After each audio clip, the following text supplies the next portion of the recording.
exactly the question. The question is where to start with it. Wait. I know that it works, but the question is where Okay, so to bottom start. share. Do you have a share like option?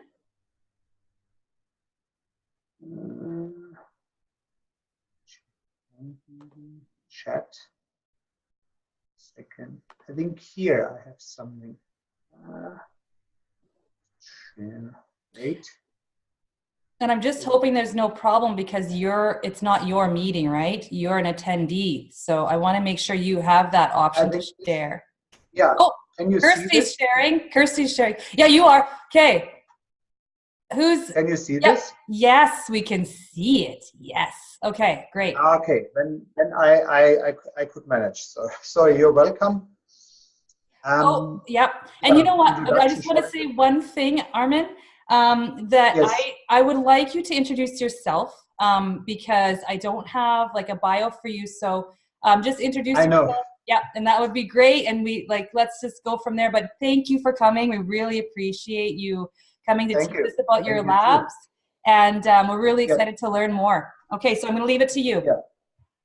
Yeah, sorry, it was a little too late to email you the bios. I know.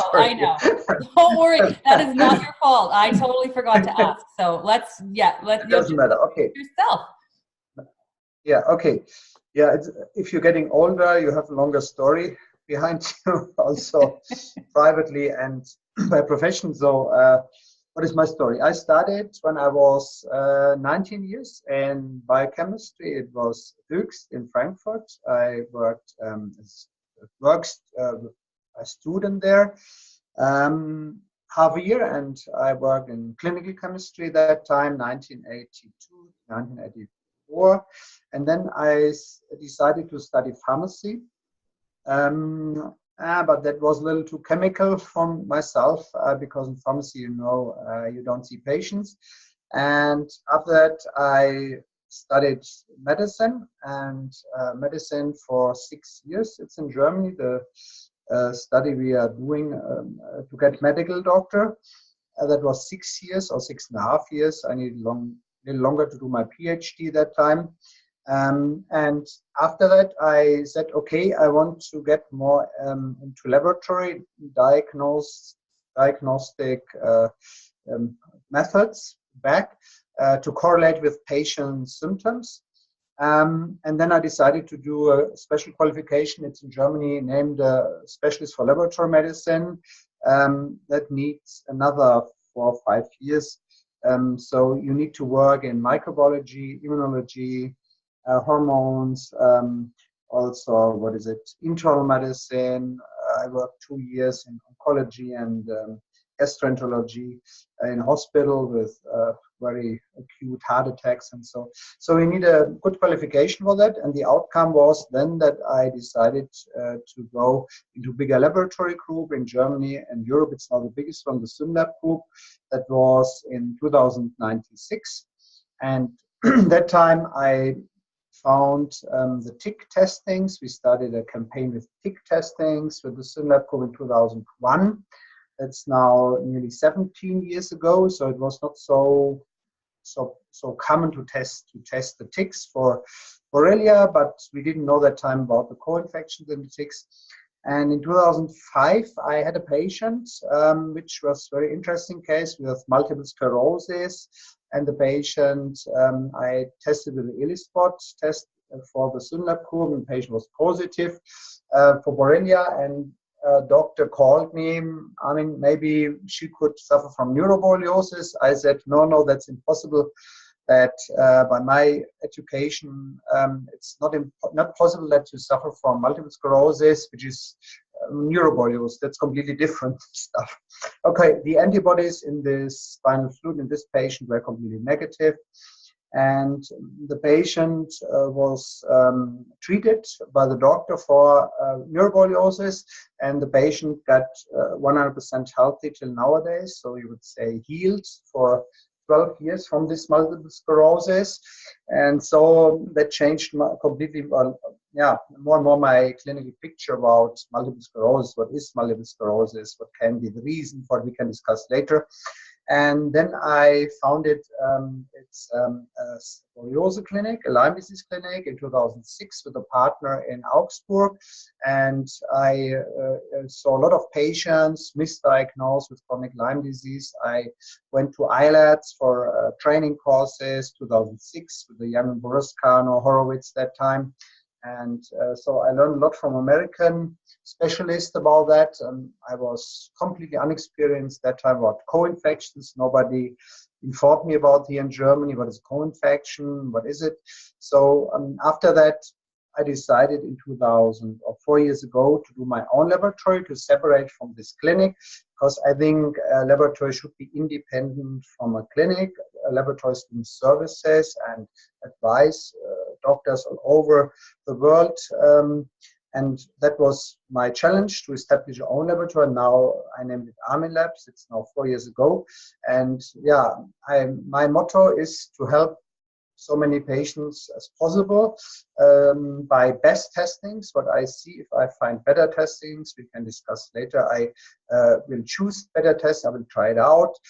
So by that, I also want to say that I want to do charity for some patients. If you have some patients with less money, I also want to do some fair prices for patients and for clinics. So I know laboratory can be money-making stuff, but I'm not the guy doing that because I feel an obligation to help as many patients as possible. So this is my challenge for the future, and I get cheaper test prices when I test more patients in the world from test producers. To say one word, my laboratory has now 35 employees. I have biologists working. I have a lot of medical tech assistants. I have some general advisors help me, but it's my own laboratory. I don't belong to any group like Quest or LabCorp or some other investors, because I know that it's not so good to belong to investors. You lose your identity. Yeah, and now I'm here and I want to give you an impression maybe about problems in diagnosing and challenges. Also, we want to discuss PANS and PANDAS, some panel testings. Yeah, and let us start. In the first slide, you see that's an overview about specificity and sensitivity. Specificity means false positive, and sensitivity false negative results. For Borrelia antibody testings, you see in 1993, we had a study from Schmitz about specificity for Borrelia antibody testings, 100%, sensitivity 66%. You see a lot of other studies coming out then. And I did an unpublished study when I tested 50 of my chronic Lyme patients, and I found the same, just 60% sensitivity by Western blots that time, and 32 up to 42 by ELISA positive. But the ELISA, you see, they're not standardized. So you cannot say I have 35% by ELISA. It depends on the test producers, laboratory are using. I compare different test producers. So the sensitivity is a bad thing. And I really fight against this because I don't accept this, that ELISA has just such a poor sensitivity of 32%. And you know, the doctors, they believe in ELISA because we have good ELISA for HIV, for hepatitis B, hepatitis C, but not for Borrelia burgdorferi. Borrelia burgdorferi is a pathogen for Lyme disease, and Borrelia burgdorferi is a very, very complicated bacteria, which makes it so difficult for testings, for test producers to put all of the antigens into one ELISA. Or one Western blot. That makes it really, really complicated. It depends on the chameleon. And the second slide, we go to the second slide. You see that this is a typical chameleon, and it was from a patient of mine. He said, "Yeah, I have a chameleon." You see, a chameleon is difficult to find out, difficult to diagnose, and difficult to treat. And I want to talk a little about the T-cell testings. I don't know if you have heard about that. The T cells on the next slide, you see they reflect the Th1 immune system, and the Th1 system This test became famous by tuberculosis testings, because in tuberculosis we don't find antibodies. Antibodies are Th2 system. The antibodies I showed you before are Th2 system, and this ELISpot, to mention that very important message to you, ELISpots are 20 up to 100-fold more sensitive than antibody testings. This is a general rule in all testings, immunological testings we are doing. But I want to say also one word in the beginning. Lyme disease is a clinical diagnosis. It's not a laboratory test diagnosis. So everybody thinks, oh, I do a test and then it's proven that I have Lyme disease. That's not correct. The definition is that Lyme disease is a clinical diagnosis supported by lab test diagnosis. So we are doing support of doctors in front of the patients, like radiologists doing with the NMR. And we have also these problems with sensitivity and specificity, like radiologists have with NMI. They cannot say, what is it, the white spot in the brain? Is it really a cancer? What is it? So we have the same situation in laboratories, but we have very important, helpful tools. The next slide, you see the ELISpot test principle. It belongs to the interferon gamma release assays. Interferon gamma is the key cytokine for the Th1 system. And you see that this test is standardized, this test is CE certified, this test is IVD registered, so it's validated, and it's also accredited, but not for all tests. We come later because this political thing. What we need on the right side, you see we need a special tube. We come later to that. And we need the isolation of the lymphocytes. You see it in the middle. So it's a cellular analytics. And I say don't centrifuge this. Don't stress these lymphocytes, because if you stress them, they can react with the interferon gamma release. What does that mean? So no cooling, no refresh, no spinning, nothing. Shake it carefully. 5 to 10 times, and don't shake it like you maybe do with other tubes. So handle carefully. These are living lymphocytes in it. How long does a lymphocyte live in our peripheral blood? What do you think? Lymphocytes, they live 6, maximum 8 weeks. So this test reflects the last 6 to 8, up to maximum 8 weeks of a current infection, but not longer, because lymphocytes simply don't live longer in our peripheral blood. And you see there the well on the left side, the well is coated with a monoclonal cytokine-specific antibody. In this case, we use interferon gamma. And then we do an incubation of the lymphocytes with this monoclonal cytokine-specific antibody. You see it at the bottom. And then we add also secondary, the antigen is also, in this case, Borrelia-Burgdorferi is fixed on the bottom, and we bring that all together, the complex. And if really is there one lymphocyte or 2 or 3 lymphocytes in this blood you take, it's around 9.5 milliliters. If one lymphocyte or 2 is enough to react against this very high sensitive testings, and to make it maybe short, this method, if you have some questions to methodology, we can answer later. You see a black spot on the left side, and the bottom you see the analysis, and we have special reader systems. They were expensive. They cost around 60,000 euro, which is 70 to 80,000 US dollars. These are optical instruments, and we see exactly, is this a spot? Is it no spot? What is it? So this is about the method. The next slide is a practical example how a report or results looks like.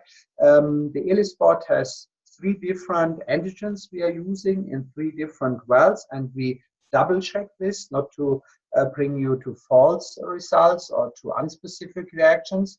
So the fully antigen, we come later to that, the OSP mix and the LFR1. So this is how it looks like, and you can say in this case, these results of the ELISpot test are or indicate, it's better to say indicate, an actual cellular activity against Borrelia burgdorferi. In the next slide, you see that we have also big problems if you have a atypical bull's Arash. Not all bull's Arashes look like bull's Arash. It's difficult also for dermatologists to diagnose that. Or you have maybe a tick bite with a summer flu. Summer flu can be in 20% sign without a bull's Arash for stage 1 of an infection, or fresh infection, summer flu. Nobody knows about it, you know, but not all doctors, not GPs knows about it. So summer flu after tick bite without bull's Arash can be 20% lying as stage 1. And also, if you're not sure if it's really a bull's Arash or is it a summer flu without a bull's Arash after tick bite, now you can ask me, Armin, what to do if I don't feel the tick bite. That makes it more complicated for sure. But in this case, you see that the ELISA also in stage 1 is very bad. It's 45% sensitivity, and ELISpot has 75%. I can email you a paper. It's from CDC about that, exactly that situation. It came out last year, demonstrating exactly what I'm telling to you. And the next advantage, the ELISpot reflects a very short-term reaction. So if you have the transmission of Borrelia burgdorferi into the skin, the ELISpot is positive 1, maximum 2 days later. The antibodies, they need days, weeks, or never they happen. So you have a big advantage because the first infection sign is a Th1 immune response, and then the Th2 response. In every infection we have this. So this test makes absolute sense if you're not sure, is it a typical bull's Arash or you have a summer flu after bull's Arashes. Without bull's Arashes. The ELISpot, next slide, 8, is also very, very helpful. As I mentioned, already the half-life time of the lymphocytes is maximum 3-4 weeks. So they survive up to maximum of 2 months in our peripheral blood. And you can do monitoring. I name it a staging process. I work in oncology with tumor marker and cancer and chemotherapy. So we use also that time the tumor marker antigens, and you can use ELISpot similar to for a staging process to monitor your patients. So the antibodies are not helpful. You cannot control the antibodies, and you cannot say now I need less IgG antibodies. That's a real problem. The next slide, 9. ELISpot is also very helpful if you have to decide is the therapy now successful or not successful. So as an example, you treat maybe 4 weeks, whatever, with Dapsone, like Horowitz is doing, or maximum 7 weeks, like he's doing.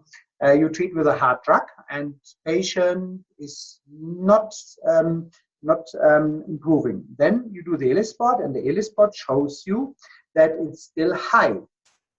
But if therapy is successful, ELISpot is going down. When is it going down? Again, lymphocytes live 6 up to 8 weeks maximum after they have the contact with the pathogen.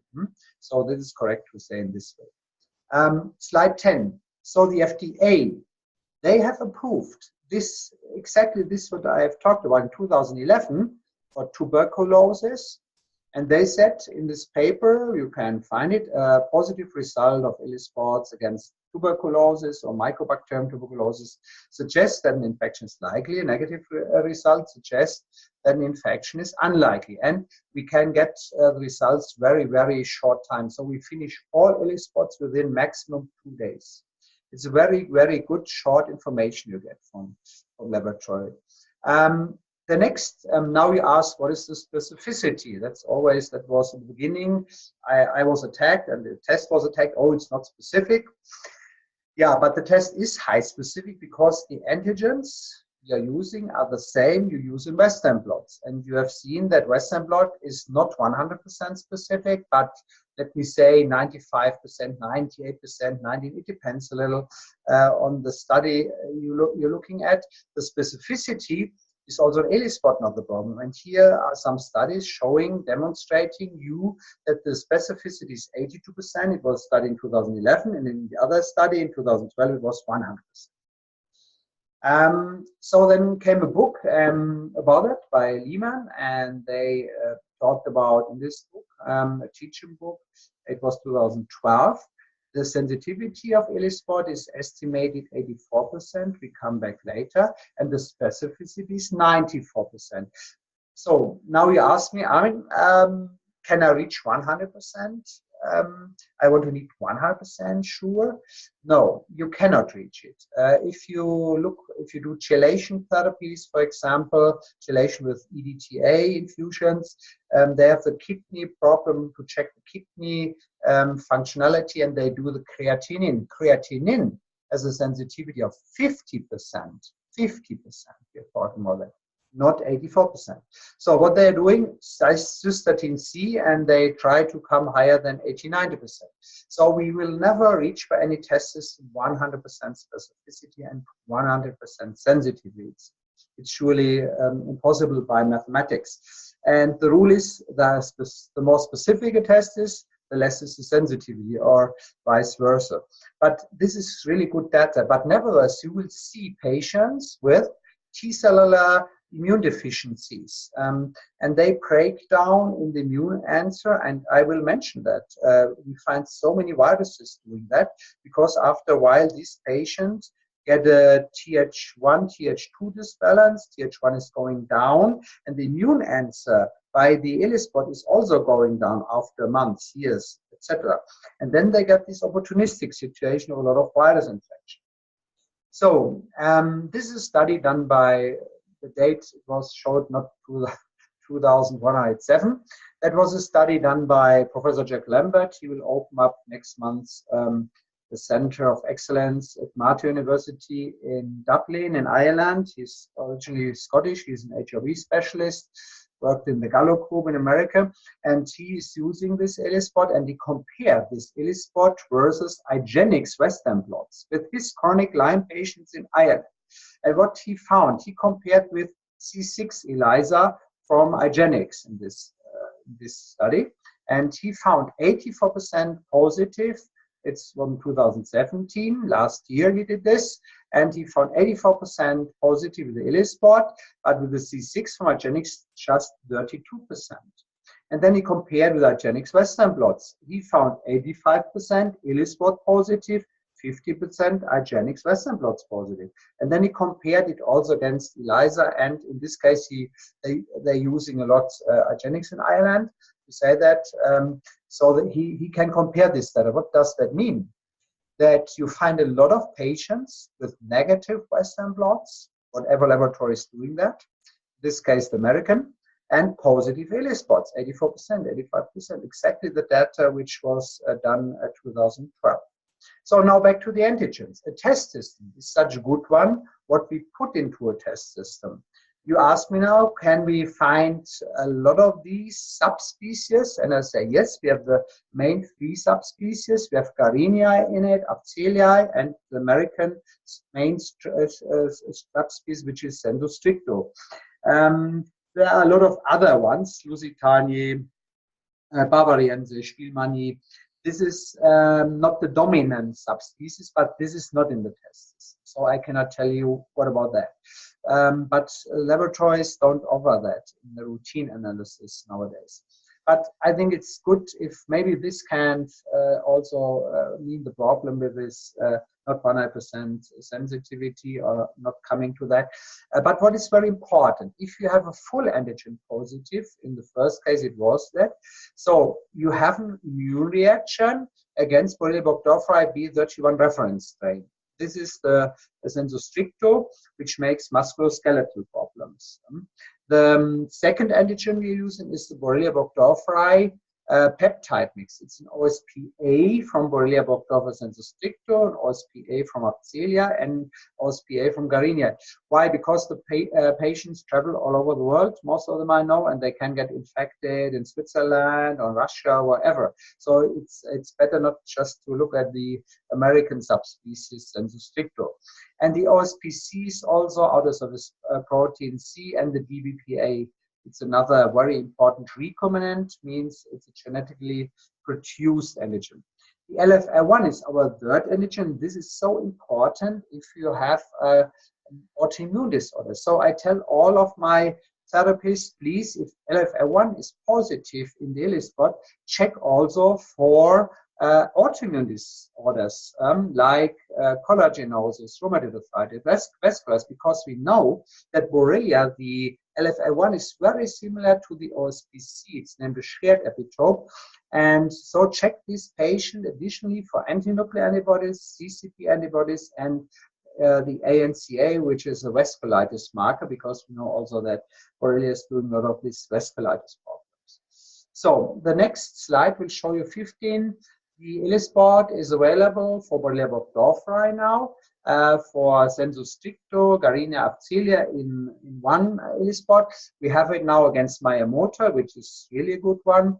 And we have it Bartonella henselae. We find many of these antibodies negative, ELISpot positive, okay, because it's up to 100-fold more sensitive.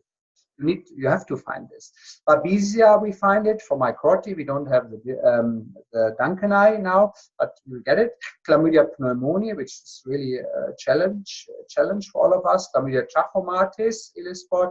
Mycoplasma ELISpot. Ehrlichia, Anaplasma. We have it for Yersinia. We have it for Epstein-Barr virus, cytomegalovirus, herpes simplex virus, varicella zoster virus. We have also new ones, which is for Candida, yeast, and mold, and Aspergillus. So the more we are doing, the more we find. That's for sure. That was a newsletter. In the next slide, we did about the Miyamoto in 2016. This is now was information we did about the ELISpot established. We name it. And this is an overview in the slide 18, where you have an overview about all available test systems we have now for Borrelia burgdorferi. But there's one limitation. The Borrelia culture was stopped. The laboratory is closed by, it was a laboratory from Boroscano and Eva Sharpie. It was the advanced laboratories in Philadelphia. They offered me to overtake it, but I think it's still too critical because cultures have a high contamination risk, and how to culture all the samples, the temperature problem in this contamination. This is critical for me. So maybe later I work on that again, but I didn't overtake it. So what can you see? The ELISA has a poor sensitivity and a poor specificity. The C6 ELISA has a poor sensitivity and poor specificity. The SeraSpot, which is a modern Western blot we are doing, has a poor sensitivity, 60% also, and a high specificity. And we have now very new thing. I email you the link. It's a TICplex. TICplex is now really a challenge for the future. The TICplex is the first ELISA we have against the round bodies, or name it persistent forms of Borrelia. And now we really find over 90% positive by the antibodies, IgG and IgM, against round bodies. This is really a new thing. We offer the test now for 1 year, and now it's more and more established in the world. And I think also some other labs will offer it as soon as possible, because it makes sense. There's a consensus of the CDC and FDA that Borrelia can do persistence. So the Western blot is old-fashioned. I use more the SeraSpot, or the microarray it's named. The PCR, it's difficult because in bloodstream you don't find it so very often, Borrelia, and we can just take 4 or 5 milliliters of peripheral blood for the PCR, so it's too less to find it. And I think it's the best if you look at biopsies. So my next challenge will be to look biopsies from skin, from joints, from tendons, from the peripheral nerve system, and then we do culture maybe, and then we do the PCR, and then we will find more. The next slide, you find evidence-based literature if you're interested in this, and the slide 20 also. So one word to the CD57 natural killer cells, it's slide 21.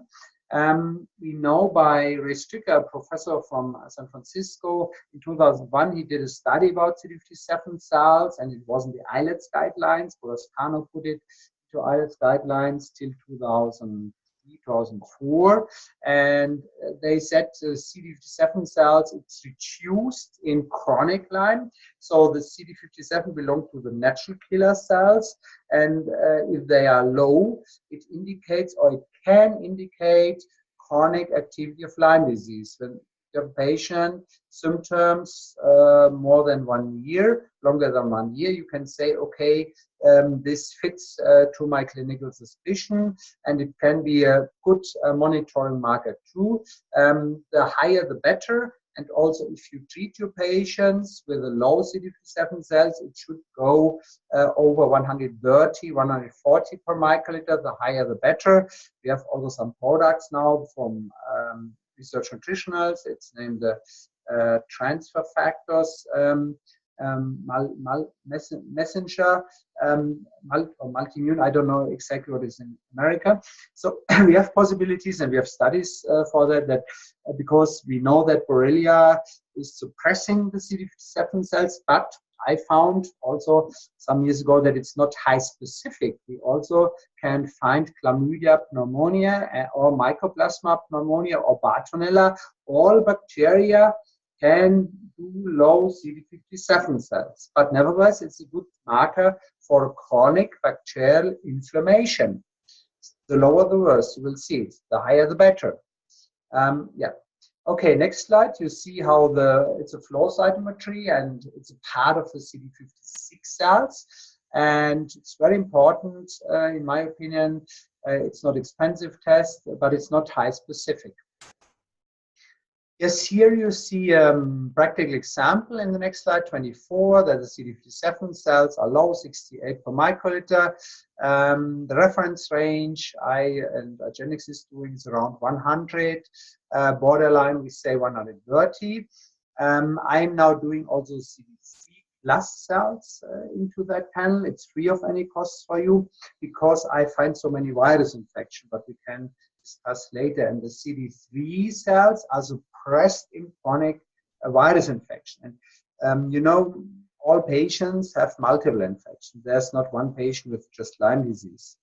The CD57 cells, also in autism, very, very helpful marker. In autism spectrum disorder, in PANS and PANDAS, I don't know, but if a PANS PANDAS child has some problems with it, an infection, also with Borrelia or chlamydia or mycoplasma, it's going down. There's literature behind this. It's not just a Stricker study. We have more studies behind. And this is a short overview. What we can do, we can do the Sierra spot, but maybe nowadays I would say do better the Tic-Flex basic because it reflects the antibodies against surround bodies, and it's cheaper. And you can do the ELISpot for the current activity and CD57 cells for the chronic Borrelia activity. And if you do it in a combination, you find over 90% of all of the patients for sure, and specificity will go much higher. But nevertheless, not all of your patients have all positive, you know. So we have patients who find very low CD57 cells and no reaction in the ELISpot. These are the most sickest patients because they break down completely with T-cell immune response, and after that the natural killer cell system is also breaking down. It's like an HRV model. I work a lot with HRV patients, and we have the same with the CD56 cells. So the CD3 cells, they reflect the CD4 cells, the helper cells, which is very important in every virus infection. Now, short words to the pre-analytics. The best workflow should be to shake the tubes carefully, 5 to 10 times maximum. Then you put all the blood samples in an upright position for 30 minutes. If you want, you can centrifuge the serum tube, but it's not necessary for our testings. You can please store it all at room temperature, no sun, no refrigerator, no cooling. Protect all the tubes. We have developed this special test kit, so you can send from Singapore, from New Zealand, from Alaska. We have we have samples from all over the world. Some countries like India, we cannot get them out. but you can send them by that system. And then you need a good logistics. We have a special contact with UPS, and we have in the western parts, Australia, DHL Medical Express. So we get all the samples within 2-3 days. And the test kits, or the test tubes, they stabilize up to 4 days. The sample. So it's no challenge to send it in other countries. No problem, absolutely. And we also cross-check all controls. If there's any influencing factor, maybe one word, always the therapist asks me or my lab team, can the patient use prednisolone, corticosteroids during the testings? Okay, we know that this is strong immune suppression, or can be for some patients. I say, okay, we control it all by our controls, and if there's no lymphocyte surviving, we cannot do the test, we will not charge it. But on the other hand, maybe for quality reasons, it would be good to stop it on Thursday, the last pill, and you stop it for 3-4 days maybe, take the blood on Monday, Tuesday, and by this, and then you restart your corticosteroids. But it's not possible to test if you use interferon gamma therapies. And I have a problem with chemotherapies. If we have cancer patients, we did some testing. It's really difficult because they suppress completely the T cells. So a little coming back to testing panels and syndromes. This is a huge field. We have studies about fibromyalgia, and I cared for that. And this is a longer test panel. You see, it's also including rheumatoid arthritis, which is very similar. I think it's a challenge not to do all of the testings. So we need also no restriction. That would be the full panel, but with a really perfect price for all of this. So I know we need to live with also shorter panels, and I have also some shorter panels for you if you're interested in panel testings. Multiple sclerosis, as I started with it. Maybe we come back to fibromyalgia, rheumatoid arthritis. What do you see? We have a lot of problems on slide 32, not just with Lyme disease or Borrelia activities. We find a lot of Chlamydia pneumonia in this, a lot of this. We find also Chlamydia trachomatis, named reactive arthritis in this patient. We find Mycoplasma pneumonia. We have also the biofilm production. We have persistence of Chlamydia and Mycoplasma intracellular. These are all intracellular, so therapies need to go intracellular and to break the biofilms, otherwise you will not get a big success. We have also Ehrlichia anaplasma, this very important co-infection. One word to the name co-infection, now I can officialize. I did a big presentation at ILETS in Chicago some weeks ago, and I said to the people during my presentation, I'm not so satisfied with the word co-infection, because the co-infection sounds a little like domestics, and I think more we need to look what is the dominant infection in all of these patients, and you can find out by ELISpot results, by the different results you get from the reports, and this individual thing. Borrelia can be also a co-infection, maybe of rickettsia infection, maybe Bartonella is or rickettsia dominant infections, and Borrelia is a minor problem. Or maybe you have a virus infection with cytomegalovirus and we don't have Borrelia infection, but the people, the patients, they believe I have Lyme disease. And it's now for me also difficult in this Lyme hype we have now to bring out to other infections. I don't want to go like a one-way street to say everything is Lyme disease. It's easy to do. It's easy to use hard drugs against this, dapsone, daptomycin. But if you have another infection like Coxsackie virus doing the joint arthritis problem issues, then you cannot use dapsone for example. So you need in the beginning a clear information which infection or which multiple infection, which constellation do you want to treat. This was a short excursus to the therapy we can discuss later. Multiple sclerosis. Also, we have a lot of studies with Lyme disease. This would be recommended testings: Borrelia, Chlamydia, pneumonia, Mycoplasma pneumonia, Bartonella, Coxsackie associated, Epstein-Barr virus, cytomegalovirus, varicella zoster, herpes simplex virus, AHV6 virus. Chronic fatigue, we know that every patient with Lyme disease, I would say 99% of Lyme patients, they have chronic fatigue, or in in England, they name it myalgic encephalomyelitis, which is the same, similar. What can you do? In my opinion, this is all evidence-based work behind that. You know, I did literature papers, infectious diseases books. I looked at them. These pathogens can all do CFS and ME, but back again, it need not to be Borrelia infection. It can be a herpes simplex virus infection or a Bartonella infection. That's now the challenge, to find out is it active or not. Alzheimer's disease, you have pure Lyme dementia for sure. There was a study in 2014, and this would be a panel to start with it. Borrelia, chlamydia, pneumonia, mycoplasma, coxsackie. We have now new testings for echovirus, which is very, very interesting, how many patients I find now. And also the IgA. You see, the IgA is the important marker in this, not the IgM. If you do in your laboratory an IgM, you will never find this, because IgM is a systemic marker for the whole body. But these infections are localized in the gut, in the tissue, in the brain. And we find IgA, which is a local inflammation, local immune defense mechanism. So also for herpes simplex, the IgA is the key. Also for varicella zoster, the IgA. For chlamydia, IgA.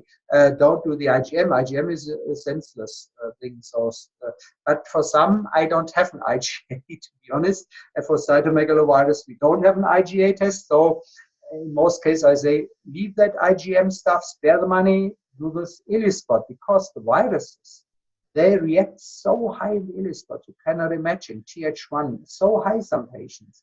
A lot of patients with multi-chemical sensitivity problems, they have cytomegalovirus infections, not Lyme disease.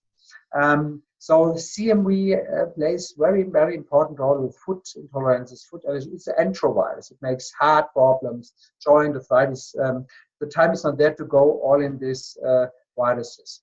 Parkinsonism, you know, Michael J. Fox story also, and some of these people could suffer from it.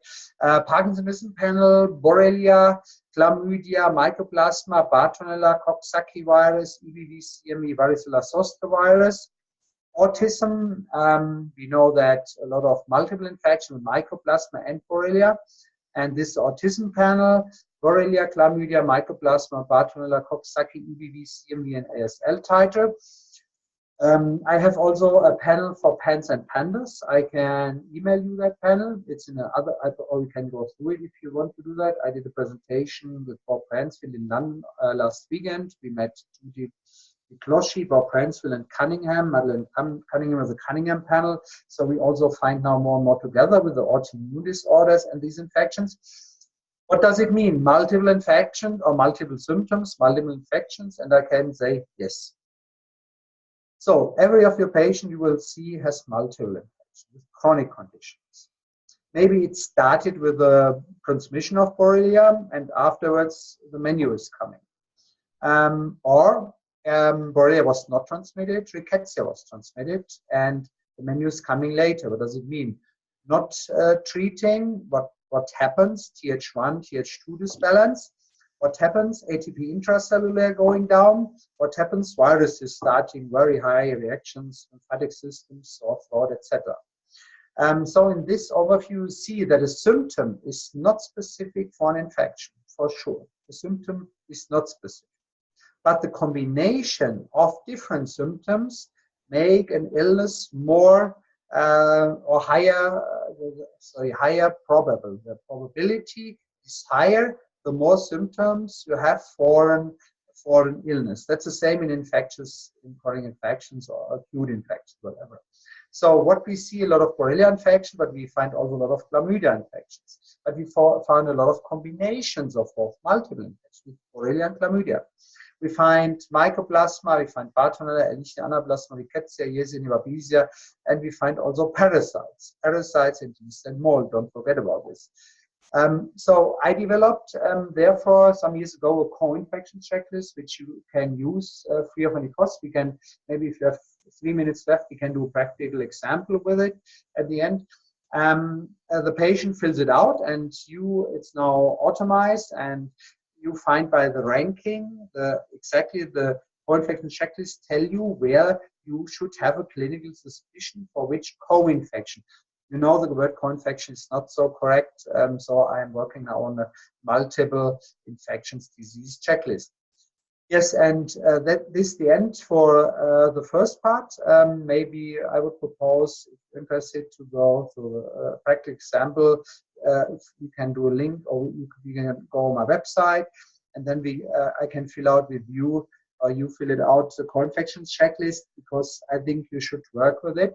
It makes sense because in the last slide you see that this patient has 8 symptoms for chlamydia pneumoniae, 7 symptoms for mycoplasma, 7 symptoms for Coxsackie virus, 6 symptoms for Bartonella.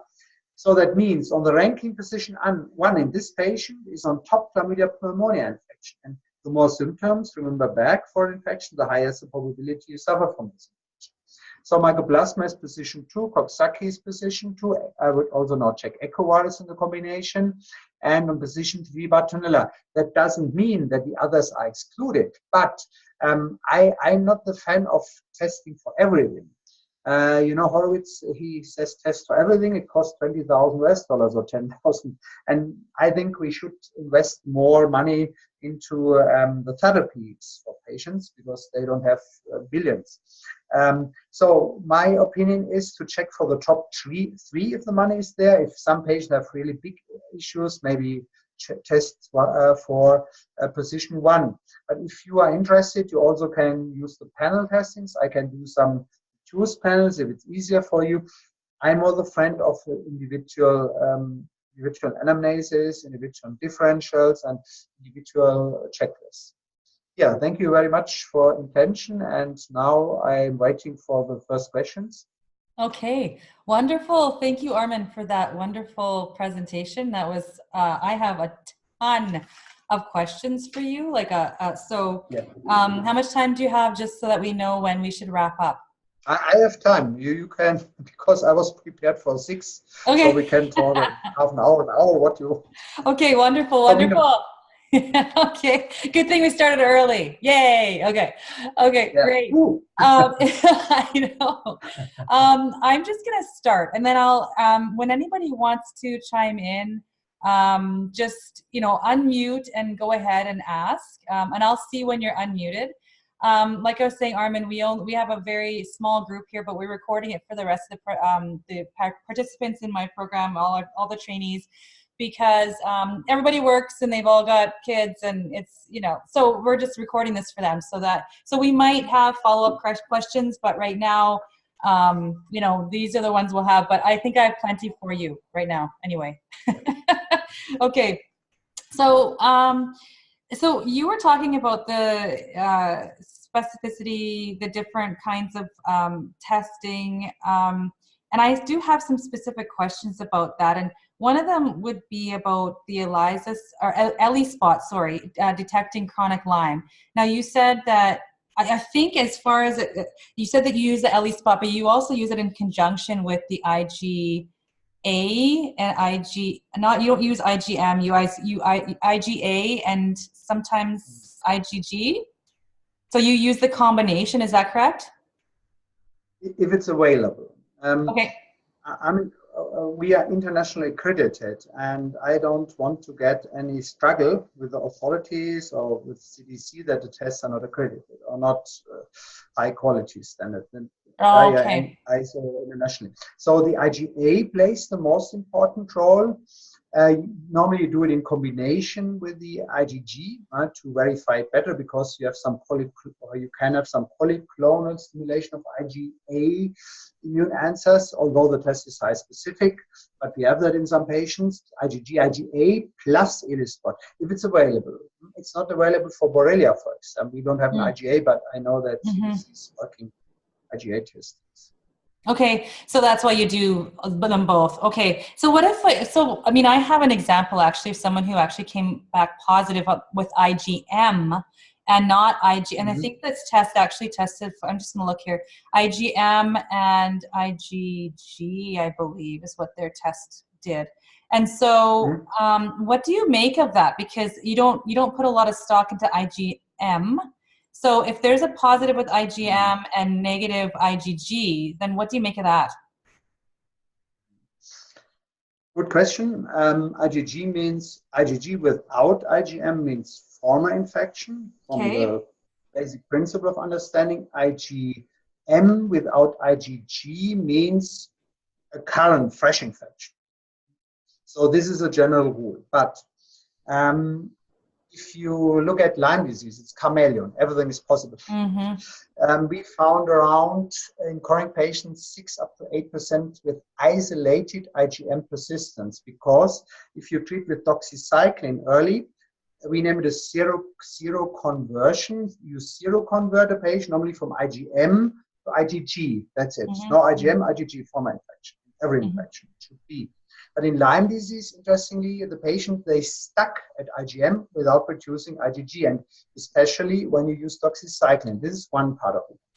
The other part is that the IgM is not high specific. We have a big issue with the viruses. It's very often cross-reactive, the OSPC especially, with parvovirus B19, with Epstein-Barr virus, with cytomegalovirus, with herpes simplex virus, varicella zoster virus. These are the most common, we know that. It's a percentage, 8%, 10%, it depends on the test system you use. An isolated IgM would be also the message. If it's no fresh infection, not a current tick bite, or it's not a chronic where you're 100% sure, please check for these viruses. Okay, and same thing if it's chronic. So this person has chronic symptoms like classic Lyme for years, like actually 2 to 3 years. Only suspected the IgM, not the IgG. So there is a chronic infection, but there's no IgG indicator. Yeah. So this is a suspicion which supports your clinical, because I told you 6 to 8% have an isolated IgM response. Supports your clinical suspicion. Yes. Okay. No, that answers my question. Thank you. And then you were talking about, just I don't want to go too far off of what I was saying. Chronic Lyme. I want to say I'm totally disorganized. You should see my notes because I don't know. I have this crazy brain, and I'm a lefty, so I have all my questions all over this page. Okay, so you were talking about CD56, natural killer cells, so it looks like, and this is my question earlier on, but it looks like in your panels you do provide that, like you suggest that people do tests for that, and your lab tests for that as well. Is that correct? Yeah. Yes, CD57 is for me like a CRP, reactive protein, hypersensitive CRP, or a blood count, because you get a general impression, is it virus? Because then CD3 is low. Is it chronic bacterial? Then CD57 is low, or is it both? I find a lot of combinations where CD3 is low, chronic virus, plus chronic bacterial. And then it's the challenge to find out what it is. Okay, so you do both. You do C-reactive protein, like high sensitivity C-reactive protein, and the CD56? Yes. Yeah. Okay. CD56, CD57, CD50. This is in a panel for $80 or so. So this is not the, but it's a good basic information. Chronic inflammation by viruses, bacteria, and protozoal infections. Protozoal infections do higher CD3 plus. If you do therapies, interestingly, with a T-cellular immune stimulation, then we find also elevated CD3 cells, which is good that your therapy works on the Th1 system. Also additional information. It's good. Excellent. And so then your lab, it's kind of like a la carte, right? So if you have a panel here that you would put together for specific conditions. Yes. But when we go to order, we check which ones we want according to that advice. You cross the CD57 cells, all is included, and you can cross but normally your own laboratories nearby are doing CRP. This is that one. Most of the time, for sure. Okay, and then so for the I was going to ask you, you were talking about Lyme being a clinical diagnosis, which I, obviously completely agree. And then, so if you are doing a test and you have, results from your lab or wherever, if you are finding, any sort of indicator that there is Lyme detected, whether it's IgM, IgG, IgA, at spot, would you consider that a positive diagnosis? I know you said we're not going with the labs solely. No, personally, I would check for other infections. Maybe not to oversee Yersinia or Campylobacter, because it's so close, or chlamydia, or they are so close, the symptoms are so overlapping. And you cannot put all the symptoms in one tick bite, You need to differentiate. And also something is reactivated, maybe name it opportunistic or co-infection, whatever. So it's a multiple situation. And maybe some also autoantibodies, Hashimoto's is going on. So we need also to look at the hormones and environmental issues. If it's reactivated, the detoxification is not there, So I think it's a really complex thing, not to stuck in Lyme disease. This is my message. And do you think that it's important to, like, at some point, people, you're just going to find out what you're going to find out. I mean, the testing isn't 100%. No testing is, like you were saying. And so if you have this situation where something needs to be done, there's an indicator that could be Lyme, could be something else, from lab testing and clinical correlation, right, with the symptoms. Do you have any sort of, do you advocate for or advise people to do like a broad spectrum? Because what I'm asking is does it really matter, if you've investigated all you can, which exact infection it is, or would you, advise that people treat infection, period? No, for me, I work also with the checklist. I have a short Lyme checklist. Yeah. Not the long, the MS, IDS from how it's too long, it's too unspecific. So you need a short Lyme checklist to get an overview, and then you use a very high specific point from the infectious diseases. This is not excluding hormonal problems or whatever. So, but these two checklists are the key in the future, for the future. So if you do both, you will see I'm correct what I'm saying to you. And my patients, I email or I say, please fill it out before we discuss anything, because patients always want to discuss about Lyme or some other Bartonellose. They stuck in this, because the doctors now are trained in Lyme and co-infection, but it's a complexity of multiple infections, which can be parasites, which can be yeast and mold in the houses. This is, it's just Lyme. I want to open up the eyes that you can start with Lyme. Okay, check for ELISpot, CD57 cells. It's the basic, a very cheap panel for $220 or so. Check for CD57 cells and check for Borrelia ELISpot. Don't do the antibodies if you want to spare money. If you have a chronic case, I would add the T-Plex basic, which includes the persistiforms. So, wow, I have persistiforms antibodies, and the ELISpot is high, and CD57 low. That's would be typical constellation. Then it supports. You come very close to Lyme disease. But I swear, Lyme is no patient has just Lyme disease. They all have some other infections, not just Lyme. I have patients with 8 different infections at the same time active. Or 9 or 10. Every patient has 2, 3, 4 infections who is chronically sick. I don't know. If you have a patient with just a Bull Zaresh or a Bell's palsy, okay, that's a clear case definition. Then we check just for Lyme disease. That's enough to do. But then we agree with the CDC. But if you have a chronic condition where Lyme was not diagnosed in the beginning, you have some activation. It's triggering, we know that now it's triggering. So you're treating differently for whatever combination of infection that there is? Like, let's say there's EBV and there's Lyme and there's Bartonella. Absolutely. So, you have different targeted treatments. Yes. I'm educated this way. As I told you, I worked with, in my clinical time, Lyme didn't exist, but H. pylori came up in 1991. eradication therapies we did was fantastic. We see a great success, but we overall Lyme disease didn't exist. But what exists? Malaria infections. We had tuberculosis exist. We had H. pylori that time. We had cytomegalovirus with HIV infections. We had EBV infections, chronically reactivated, correlation with Hodgkin lymphoma in oncology. So we had a lot of these in multiple infections, but nevertheless, you need to differentiate what it is. And then you do individual correct therapy. And there's no wonder pill to treat all of these individual infections. And every patient, different options. You know, if you have Yersinia infection and not Lyme disease, you cannot use Rocephin. It doesn't make any sense because Yersinia, you need different antibiotics. If you have chlamydia, this is similar to Lyme disease, but also Rocephin is not used in chlamydia infections.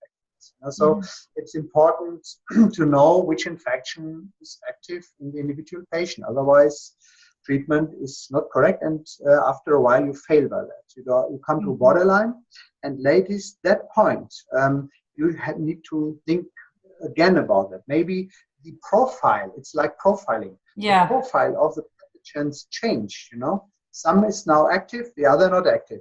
Maybe Borrelia is not active, you have defeated Borrelia, but by the antibiotics, maybe Coxsackie is coming up. Right. And you have Coxsackie virus problem. Yeah, for sure. Okay, yeah, I've been tweaked onto Coxsackie. My daughter has type 1, and it's been very closely related to the onset of type 1. Very often. This is associated with juvenile diabetes. You know about it. Yeah, for sure. Okay, I have a couple of questions just about the test, you're testing yourself. So you were saying don't centrifuge, shake carefully. So what would happen if that happened? Like what if it was shaken? Like does it give you false negatives? Or do you get any false positives from that damage? In this case, we just can use the serum tube. We can do antibodies. All others we can throw on the basket. But this happened extremely seldom, extremely. Okay. This is not the issue. Okay, but I'm just wondering what the problem is with the centrifuge, like with the problem is you use the coagulation cascade, and everything is coagulated. Right, and so you can get false negatives or false positives or both. We cannot do analysis because there's a clumping of the cells. Oh, okay. You know? We cannot use the blood for analysis. Got it. Okay, and then so why do some labs say that they need to have, you know, the blood overnight and you don't require that? Like 2 or 3 days is still fine. Yeah, this is the challenge. What I had when I started my first laboratory in this field, I did a lot of flow cytometry with CD4, CD8, CD6 at that time with HIV patients. The challenge is in heparin. Heparin is not enough stabilizing. So we have special tubes I developed with users that time. They use for blood transfusions for the erythrocytes, you know, to stabilize them for 3-4 days, and it's the same. Okay. It's a CPT named or CPTA. So 3-4 days, no problem. It's no problem. Okay, no, great. That's really good to know because a lot of people have trouble getting, you know, worrying about things getting overseas and in time. And, you know, if you want it there overnight, it's like $1,000 crazy fees. But if 2 days, you can do it, right?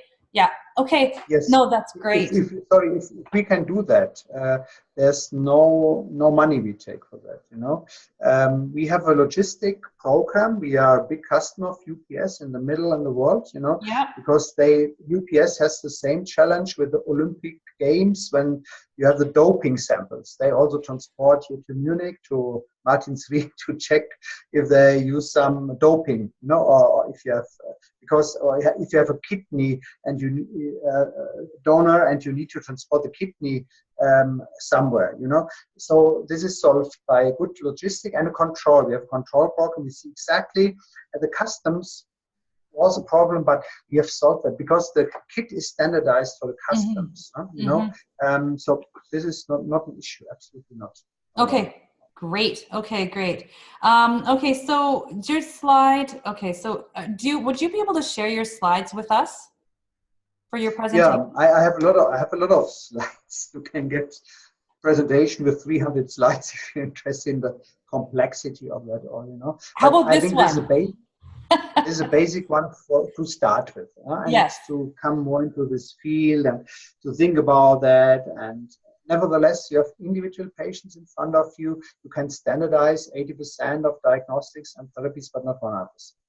Okay. Yeah. So if you wouldn't mind, we would really appreciate these slides for this introductory presentation. That'd be wonderful. So I'll get those up for everybody after, you can email them to me if whatever you like, Armin. And also your symptoms checklist. Do you get that? That's just the slide here, or is there something else that you use to get the results? This was the next step of was the paper version some years ago. We have it now automized on the website. I don't know how, but maybe we can do it. That would be really interesting for you to go on the www.arminlabs.com. Okay, yeah, I've been on there. Yeah, for sure. Yeah, and then you go on to forms. Okay. Yep. And then you can see the co-infection checklist, and you click on the link. Okay, I'm just typing that in for people to read, and I'm also going to post that. Okay. Yeah, and then it opens, and then you can. Maybe yourself, if you have some symptoms, the patients should fill out this, okay? We always have to test on ourselves first before we are able to work with our clients. Don't want to make them sick. Exactly. We want to know what we're doing. And then you can try it out. And then you see what happens with individual ranking of symptoms, and you can try it out if you want. Yeah, wonderful tool. And, this is the key for the future. And a lot of illnesses we are doing in the medical world, also for cancer, we can develop something like that, This is standardization in a good way. And then you see by this ranking 1, 2, 3, then I recommend please do the testings for 1, 2, 3 and not the others, because it's too expensive. You can do panel tests, but a panel, we name it a predictive value of what you're doing. So this is narrowing the chance to find it, and then you will see you find what you expect. Yes, and especially if you have, everybody's got a budget, and then if you've got, we work with families, Armin, so we could have, multiple children that have different things going on, and then how does a family afford that? They just can't. So that's a really good tool. I we appreciate that. And so you said you also have a PANDAS panel you can send us? Yes, I email you the complete presentation, which is more than that. You will find a lot of neuropsychiatric disorders there, which is important, which pathogens we know. Hence, PANDAS. I email you the link to co-infection. If you need my help, or my lab team can do that also. We work with hundreds of patients with this co-infection checklist, because the patients ask us, no doctor wants to help them, and said, okay, then I try to help you a little, at least fill out the checklist first before we discuss anything. It doesn't make sense. And if the patient says, okay, I want to get checked for Coxsackie, echo, chlamydia, mycoplasma, and Borrelia, we recommend to the patient, we can do the same with your team. If you need our support, we can say, okay, 1, 2, 3, which tests are necessary in the beginning. If you're not sure for that, we are doing it by the support email address. We have a support email address. So we do that daily, and then me too. And then I say, okay, check for this. If a patient is already checked for this, you can leave that off, you spare the money. Okay? Right. If you have already CD57, you don't need to repeat. Yeah, and that's very helpful, because we often, and our group actually has a lot of people that are coming to us that don't have a lot of support, or that, not a lot of education about mold illness or PANDAS, the doctors that they're seeing. So that kind of guidance is really important for us. So yeah, that's great to know. So, and also I just have a couple more questions here. Mold, so do you have, a panel or, a lot of application for handling, issues like mold illness and detecting that? Mm. That's a good question. We have a lot of different species doing that. Yeah. What I can do is the most common ones. I cannot go into the detail.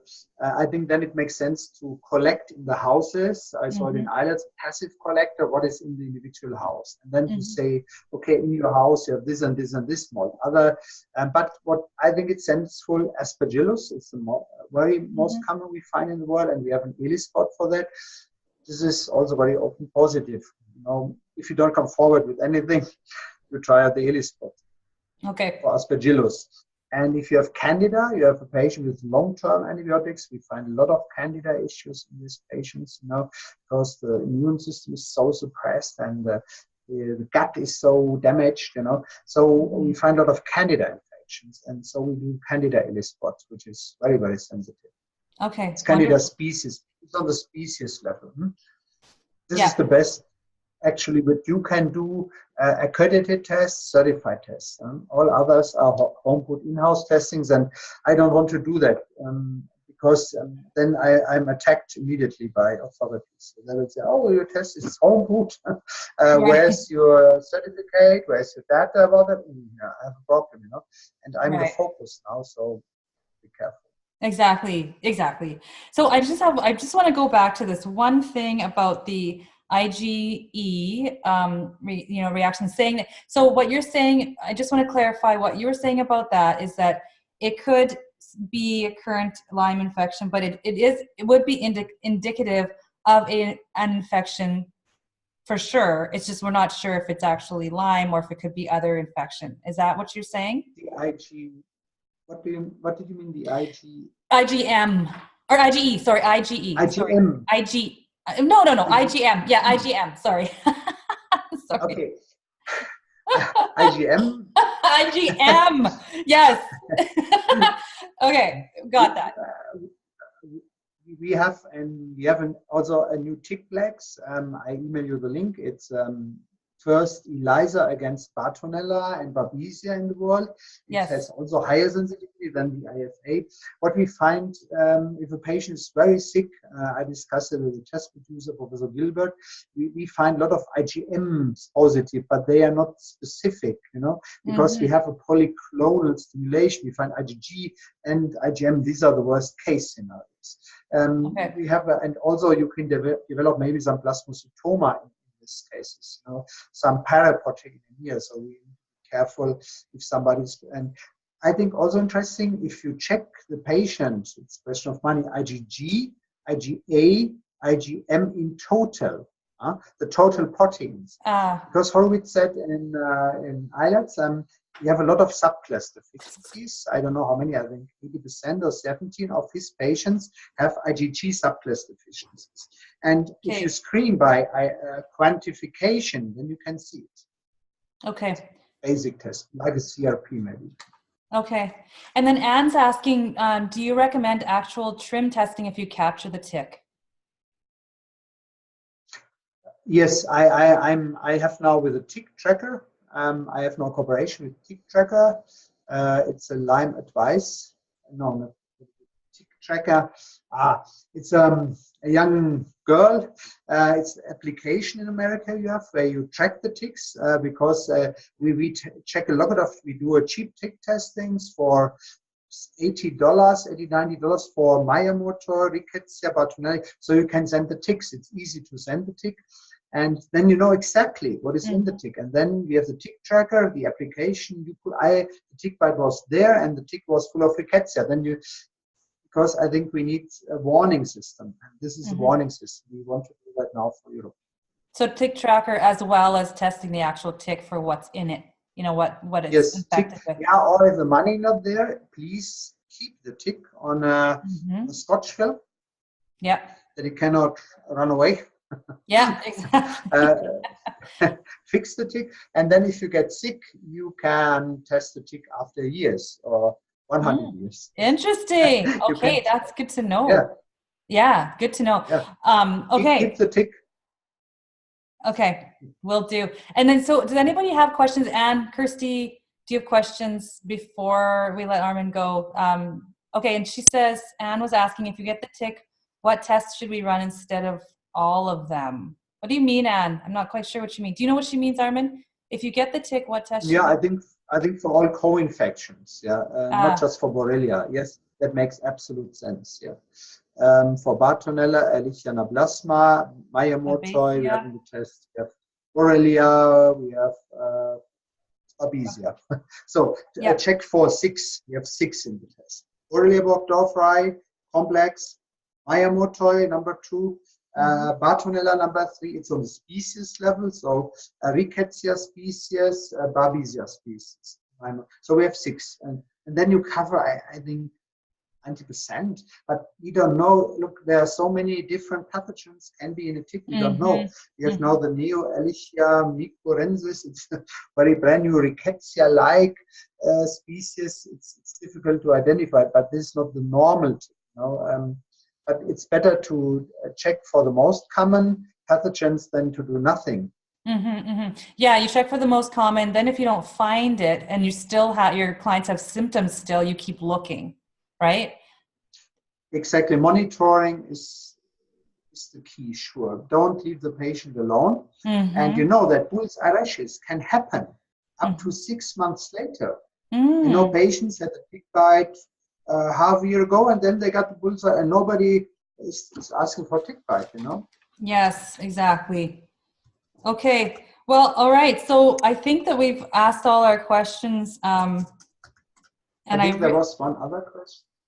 Well, Kirsty was saying, thank you. Good to hear that info. I will have a better look around the website. Sorry, I need to go because of kitties. Kirsty has some little ones at home. So she's off to chase children. Anne actually was so dedicated and wanted to come be here so bad that she was driving and listening at the same time.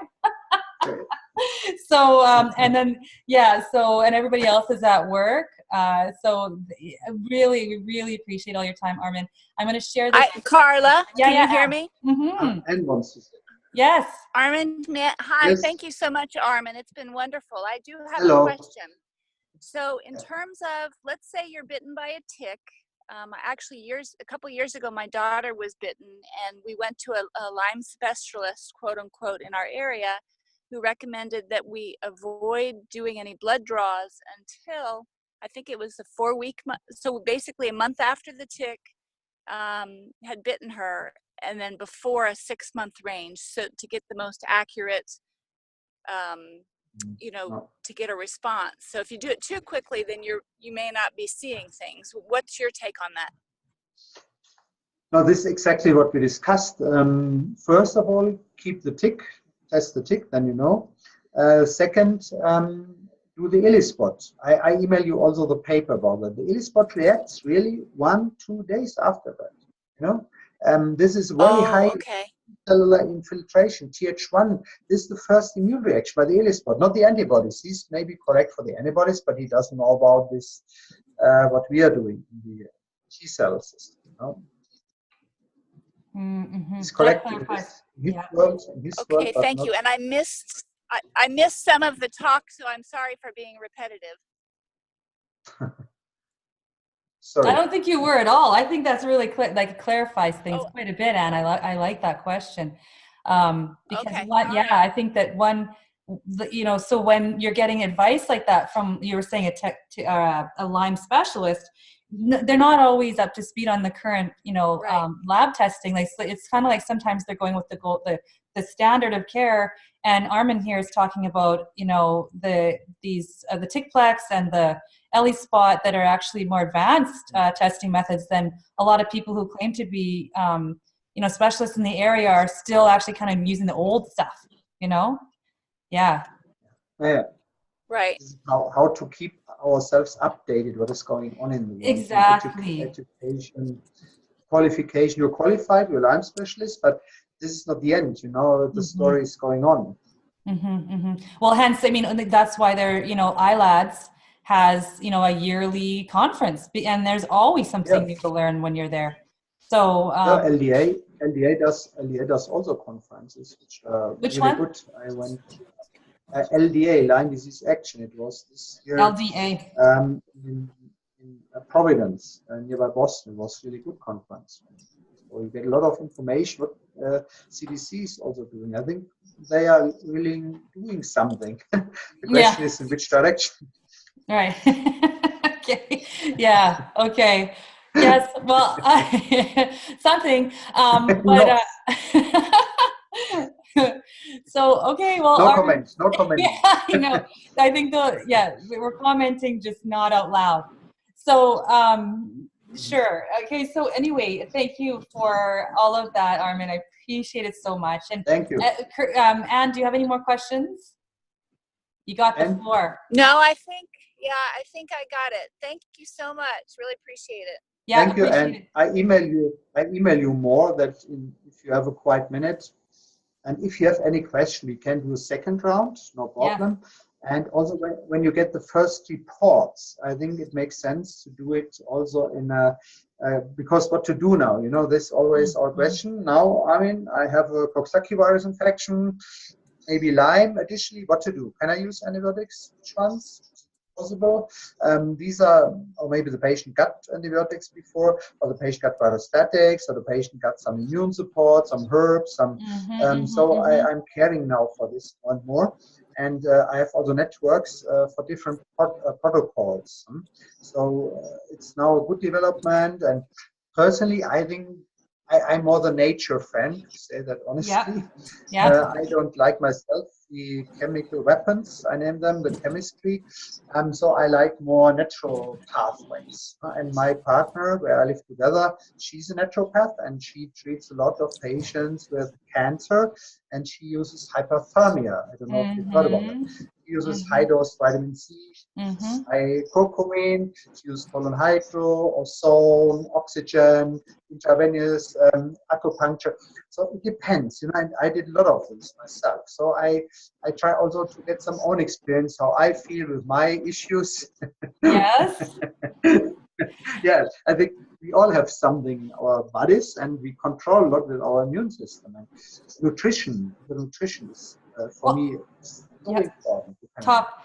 Well, you know, Armin, you know, I didn't really tell you much about our group, but that's what we actually, that's what I teach, and that's what we learn. And we actually teach people how, you know, with our coaching, we teach people how to do that for themselves. So we're not, you know, we don't claim to cure anybody. We tell them how to make themselves healthy, and using those kind of lifestyle interventions and, you know, naturopathic principles, functional medicine, that sort of thing. That's exactly what we're doing here. So I love that you're saying that.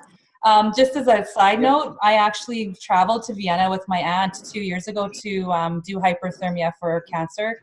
And she was pretty much not going to be with us anymore within a couple of months, because it took so long for her to share her struggles with her family, and nobody knew.